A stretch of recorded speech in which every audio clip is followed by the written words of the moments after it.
श्रावण सोमवार व्रत कथा। धार्मिक मान्यताओं के अनुसार जिस व्यक्ति पर भगवान शिव की कृपा होती है उसे जीवन में सुख समृद्धि और सौभाग्य का आशीर्वाद प्राप्त होता है। ये व्रत कुंवारी कन्याओं और सुहागन महिलाओं दोनों के लिए ही बेहद खास होता है। कहते हैं कि यदि कोई कुंवारी कन्या सावन के सोमवार का व्रत रखती है तो सुयोग्य वर मिलता है। वहीं सुहागन महिलाएं ये व्रत अखंड सौभाग्य की प्राप्ति के लिए रखती हैं। पुरुष भी सावन के सोमवार का व्रत रखते हैं और इस व्रत को रखने से उन्हें जीवन में सफलता हासिल होती है। सावन के सोमवार का व्रत रख रहे हैं तो पूजा के दिन व्रत कथा जरूर पढ़ें, क्योंकि बिना व्रत कथा के कोई भी व्रत पूरा नहीं माना जाता। व्रत कथा। किसी नगर में एक साहूकार रहता था। उसके घर में धन की कोई कमी नहीं थी, लेकिन उसके कोई संतान नहीं थी। इस कारण वह बहुत दुखी रहता था। पुत्र प्राप्ति के लिए वह प्रत्येक सोमवार व्रत रखता था और पूरी श्रद्धा के साथ शिव मंदिर जाकर भगवान शिव और पार्वती जी की पूजा करता था। उसकी भक्ति देखकर एक दिन माँ पार्वती प्रसन्न हो गई और भगवान शिव से उस साहूकार की मनोकामना पूर्ण करने का आग्रह किया।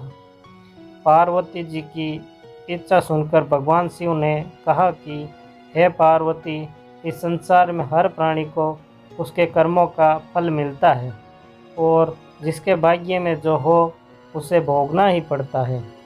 लेकिन पार्वती जी ने साहूकार की भक्ति का मान रखने के लिए उसकी मनोकामना पूर्ण करने की इच्छा जताई। माता पार्वती के आग्रह पर शिवजी ने साहूकार को पुत्र प्राप्ति का वरदान तो दिया, लेकिन साथ ही यह भी कहा कि उसके बालक की आयु केवल 12 वर्ष होगी। माता पार्वती और भगवान शिव की बातचीत को वह साहूकार सुन रहा था। उसे ना तो इस बात की खुशी थी और ना ही दुख। वह पहले की भांति शिवजी की पूजा करता रहा। कुछ समय के बाद साहूकार के घर एक पुत्र का जन्म हुआ। जब वह बालक 11 वर्ष का हुआ तो उसे पढ़ने के लिए काशी भेज दिया गया। साहूकार ने पुत्र के मामा को बुलाकर उसे बहुत सारा धन दिया और कहा कि तुम इस बालक को काशी विद्या प्राप्ति के लिए ले जाओ और मार्ग में यज्ञ कराते हुए जाना। जहाँ भी यज्ञ कराओ वहाँ ब्राह्मणों को भोजन कराते और दक्षिणा देते हुए जाना। दोनों मामा भांजे इसी तरह यज्ञ कराते और ब्राह्मणों को दान दक्षिणा देते काशी की ओर चल पड़े। रात में एक नगर पड़ा जहाँ नगर के राजा की कन्या का विवाह था, लेकिन जिस राजकुमार से उसका विवाह होने वाला था वे एक आंख से काना था। राजकुमार के पिता ने अपने पुत्र के काना होने की बात को छुपाने के लिए एक चाल सोची। साहूकार के पुत्र को देखकर उसके मन में एक विचार आया। उसने सोचा, क्यों न इस लड़के को दूल्हा बनाकर राजकुमारी से विवाह करा दूं। विवाह के बाद इसको धन देकर विदा कर दूंगा और राजकुमारी को अपने नगर ले जाऊंगा। लड़के को दूल्हे के वस्त्र पहनाकर राजकुमारी से विवाह करा दिया गया। लेकिन साहूकार का पुत्र ईमानदार था। उसे यह बात न्याय संगत नहीं लगी। उसने अवसर पाकर राजकुमारी की चुन्नी के पल्ले पर लिखा कि तुम्हारा विवाह तो मेरे साथ हुआ है, लेकिन जिस राजकुमार के संग तुम्हें भेजा जाएगा वे एक आंख से काना है। मैं तो काशी पढ़ने जा रहा हूँ। जब राजकुमारी ने चुन्नी पर लिखी बातें पढ़ी तो उसने अपने माता पिता को ये बात बताई। राजा ने अपनी पुत्री को विदा नहीं किया, जिससे बारात वापस चली गई।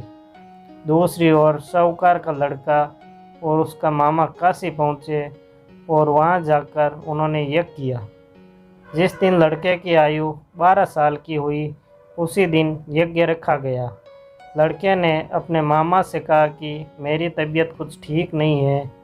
मामा ने कहा कि तुम अंदर जाकर सो जाओ। शिवजी के वरदान अनुसार कुछ ही देर में उस बालक के प्राण निकल गए। मर्द भांजे को देख उसके मामा ने विलाप शुरू किया। संयोगवश उसी समय शिवजी और माता पार्वती उधर से गुजर रहे थे। पार्वती ने भगवान से कहा, स्वामी, मुझे इसके रोने के स्वर सहन नहीं हो रहा। आप इस व्यक्ति के कष्ट को अवश्य दूर करें।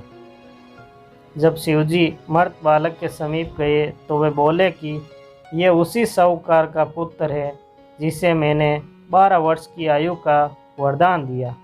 अब इसकी आयु पूरी हो चुकी है।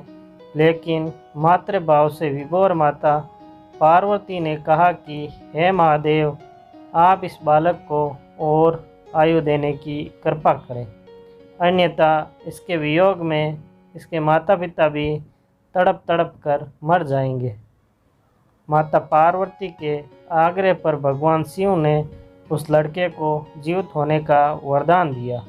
शिवजी की कृपा से वह लड़का जीवित हो गया।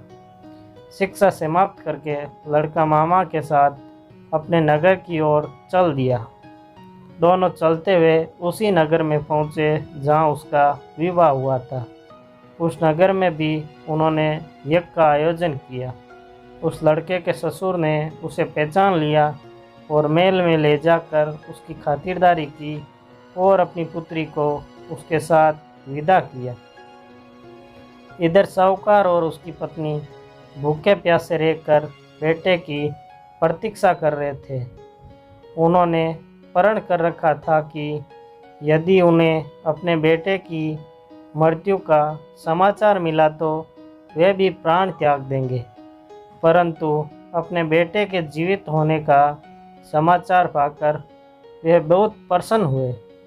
उसी रात भगवान शिव ने व्यापारी के सपने में आकर कहा, हे सृष्टि, मैंने तेरे सोमवार के व्रत करने और व्रत कथा सुनने से प्रसन्न होकर तेरे पुत्र को लंबी आयु प्रदान की है। इसी प्रकार जो कोई सोमवार व्रत करता है या कथा सुनता है और पढ़ता है, उसके सभी दुख दूर होते हैं और समस्त मनोकामनाएं भी पूर्ण होती हैं। अगर ये कहानी आपको अच्छी लगी है तो इसे लाइक करें एवं इसे दूसरों के साथ भी ज़रूर शेयर करें।